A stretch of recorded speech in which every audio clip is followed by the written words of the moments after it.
गांव में जोरों की बारिश हो रही थी। इस बारिश के बीच महेश छतरी लेकर अपने ठेले को समेटने में लगा हुआ था।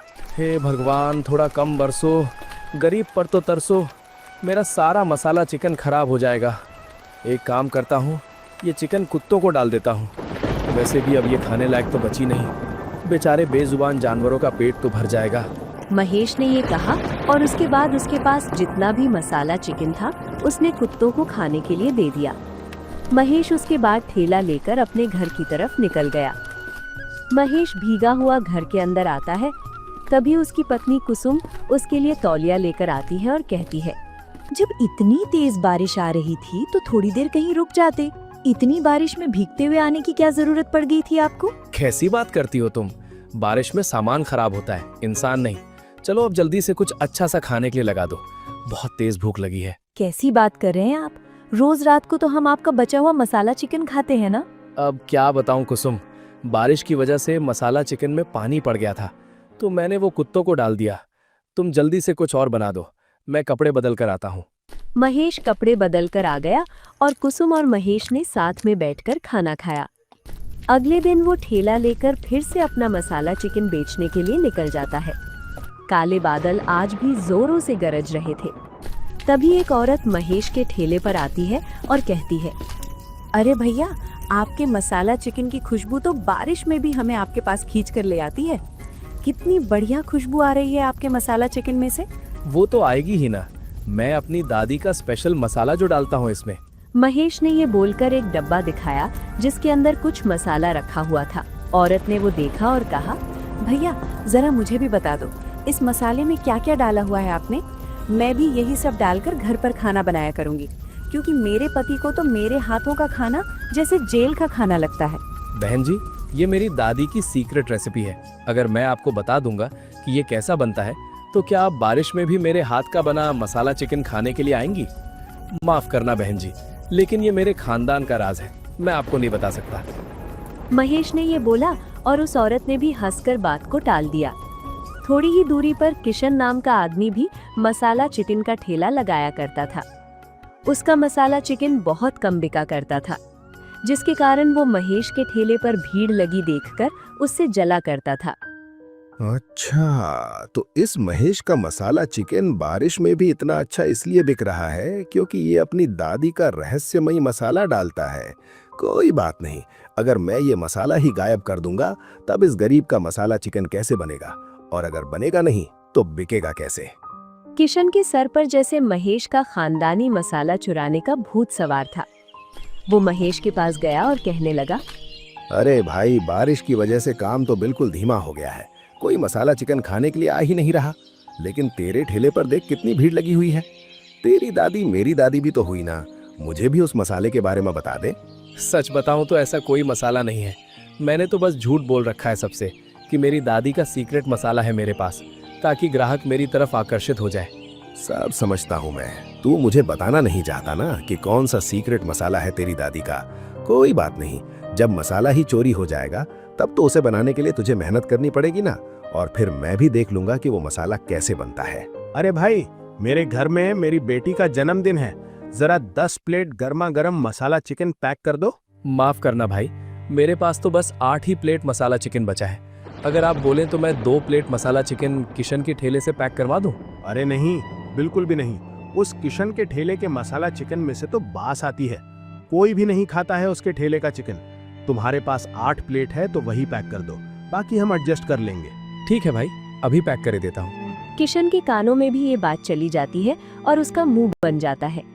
जिसके बाद जैसे ही महेश का ध्यान अपने ठेले से हटता है तो किशन उसके ठेले से वो मसाला चुरा लेता है और अपने ठेले पर आकर खुद से कहता है, अब आएगा ना मजा, अब मेरा मसाला चिकन भी बहुत अच्छा बिकेगा।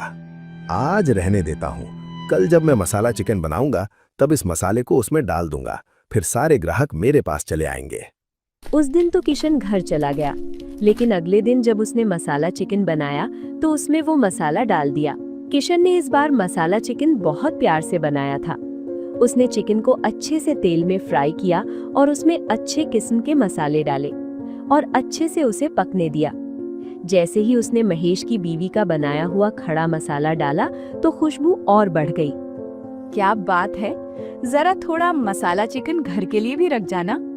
आज तो तुम्हारे मसाला चिकन से अलग ही महक आ रही है, वरना तो ऐसा लगता था जैसे जेल का खाना खा रहे हैं।